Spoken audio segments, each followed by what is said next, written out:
Hi, I'm Wendy from Shiny Happy World, and this is the new Death's Head moth pattern. Here's how to make it. All right, this is the video showing how to assemble the Death's Head moth pattern if you are not using a light box. So I've got all of my pieces cut out and prepared. There's a lot of pieces because I've made these moths kind of semi-realistic.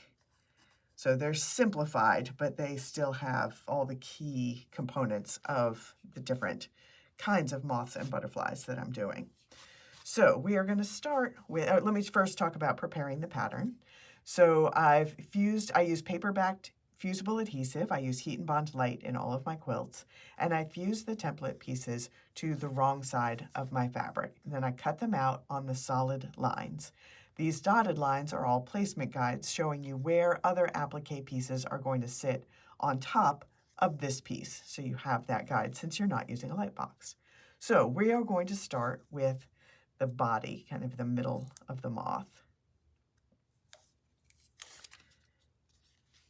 And I'm just gonna roughly center this. I may need to shift it up or down a little bit. We'll see when I get the wings in place. So let's do the top wings first.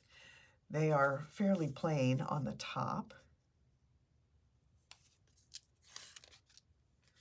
And I transferred, there was a little line on the end there. That is showing you where that tucks underneath the body. And I'm just gonna tuck that in there for now.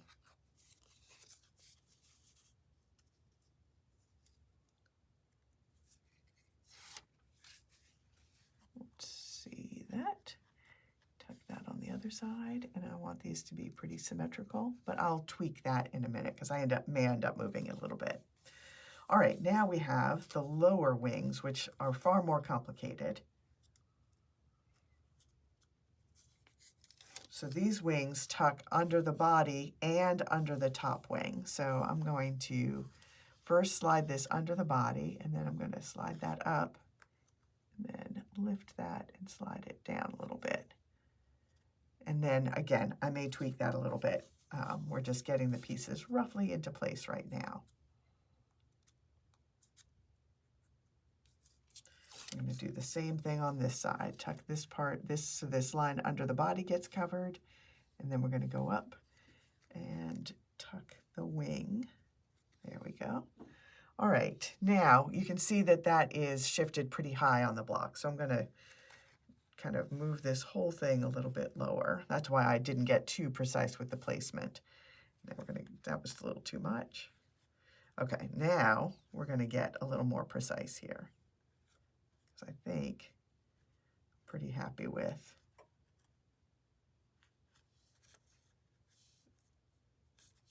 There we go. So there's going to be some antenna sticking up here. Yeah, that looks pretty good. All right, now time to start putting in some of the other little pieces. So let's start with the skull, the death's head that makes it a death's head moth. I'm going to put that right where it is centered.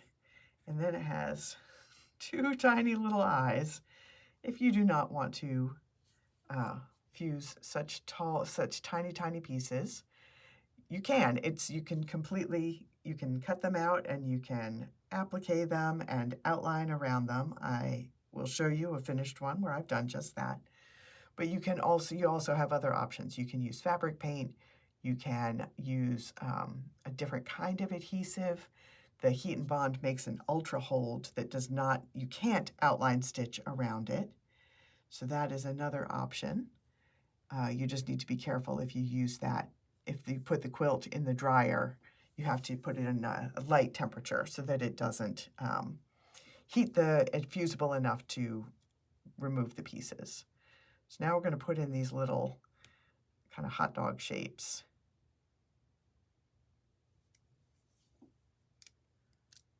And those are on these bottom wings, and they may tuck under that top wing a little bit.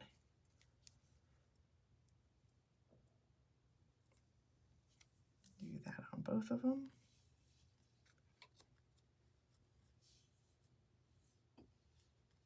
Okay, that still looks great. Now let's do these like wiggly pieces.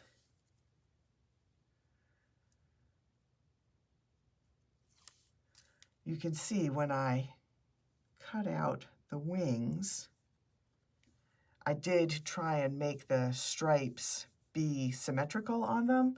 To do that, before I cut the pieces out, I drew lines on them to show which direction I wanted those stripes to go, to make it easier for me when I was positioning the pieces on the back side of the fabric. Sometimes for butterflies especially, it can be really helpful to make those lines look like part of the design.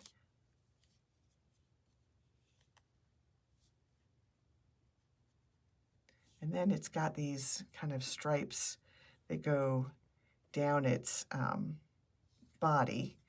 And we're going to start at the top with the widest of these. Piece number 13. It's going to sit right there. We're just going to center that in the body. And then work our way up in numbers as we go down the body. So we've got 13, 14,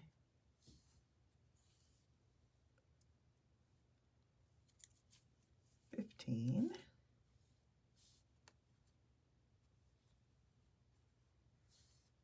and 16. So I made this one in somewhat realistic colors, but at the end I'll show you a butterfly version that I made.